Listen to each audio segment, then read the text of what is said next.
Hey guys, just out here in Greece. My man Harvey, big up behind the camera, Victory Visuals, and just by this lake, been for a nice swim in it. But I wanted to take this time to get the rope moving with you guys.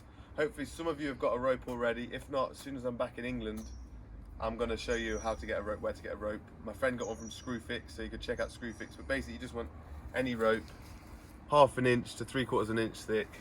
Tie knots for handles. It should come up to about this height. You put your foot on it, and where you grab the handle should be just below the nipples.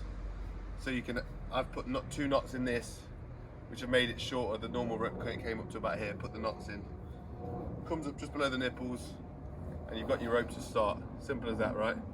I'll do the tutorial for those missing it, but for now, if you've got a rope and you want to get started, or I swear you could do it with a hoodie or a long sleeve top at home. You could just start swinging it. You can start to get the rhythm. As long as it's connected via that, you're going to get the benefits from the body talking. But it is better if you get the rope just to glance the floor with every swing. So to start with, we're doing the underhand figure eights. They call it the cardinal rules. What you want to be doing is choose a north, and what you're always, imagine you're on sand or dirt, and the rope's always going to be kicking up dirt or sand. It's kicking it up. It's kicking this grass up to the north. So in that direction, the rope's always going to swing in that direction. Whether I'm facing this way or this way, the rope's swinging to the north. So you've got a hand on each handle, and you're just going to swing it on one side, and as it comes forward, you rotate to the other side. Do 2 swings, 1, 2, 1, 2, and really think about cutting up, which is going to get your spine, your ribs, doing this nice figure 8 motion here. If you don't cut up, it's going to get a funny angle. It's going to be harder. The more you can verticalize, which is going to teach your shoulders to roll, which is teaching you to run, which is locomotion, which is hitting the cricket ball, hitting a baseball. So you're hitting, you're swinging. And so what I do is, I'm doing the figure 8s here. You can just do every swing, rotate, or you can do every other swing, rotate. On the second one, if you're doing the every other swing, that's the event. That's when you're hitting the ball. That's when your whole body is learning. The legs and the upper body are training to go in sync. You've got the audio cue as it hits the ground, boom, and you just, hundreds of reps of that, thousands of reps over time. It's teaching the body to coordinate the upper body and the lower body to sync everything together, so that when you go wireless, as I say, the rope is your left and your right side talking to each other. The timing of the up and the down is your upper body and lower body talking to each other. Then you can learn to go wireless. You lose the rope, but the body knows how to be connected without the rope at that point. So it's training your locomotion with the underhand. That's the most important one that they've emphasized to me, and I can see that after 3-4 weeks of practice. Just doing this, music in, headphones in, 30 minutes, 5 minutes if you want, just 5 minutes when you wake up, get your spine going. Before you work out, I'll be at the gym 30 minutes, put a mix on, and I'll just play, but I'll play with the other stuff as well. Get a good sweat going, spine feels nice and mobile, circulation's good. The more joints you're mobilizing into every movement, the more efficient your body becomes. So you're using as much as possible, spreading the movement patterns out over more joints. So that's basically your underhand, and just so you've got more to play with. So your underhand on one side, you turn him round, turn the body round, so now you suddenly overhand the other way.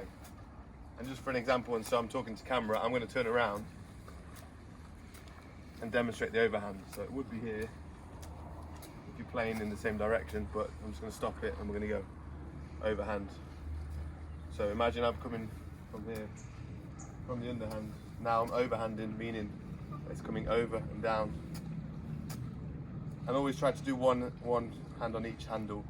This won't give your body as much as this, because now you're left and right talking. My left pec, left shoulder has to be involved in the motion. If I'm doing this, my whole left side's not involved in it. When I'm doing this, everything on my left side is involved as well as the right side. So they're talking to, they're learning.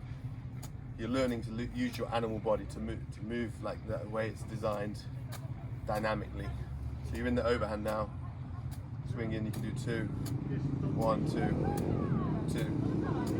2, 2, and this is your throwing.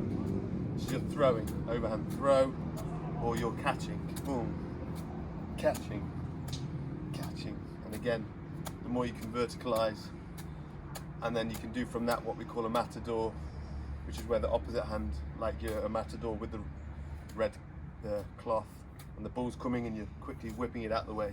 That's the matador. 1, 2, 1, 2. Or you can play here. And then between those two movements, you've got enough to play with for 10, 20, 30 minutes. Just walking around, always making sure the rope's kicking up dirt in one direction and it doesn't change. So it doesn't start to rotate like this. You choose your direction, the cardinal rule, and that always follows it. And that's basically, it should be enough to get you started. The things to think about: verticalizing, so that your shoulders are lifting up with the ribs. Any more points, Harvey, that you think is good to note? I think that's the main one, the direction, isn't it? And then the feet, trying to think about being on the sort of 4th and 5th metatarsal, the outside front edge of your feet, if you want more to think about while you're going, as that becomes second nature. Because in the beginning, even me, I'm quite on my heels, and it's training me to not be on my heels, to be on my 4th and 5th metatarsal, the green dots on your feet.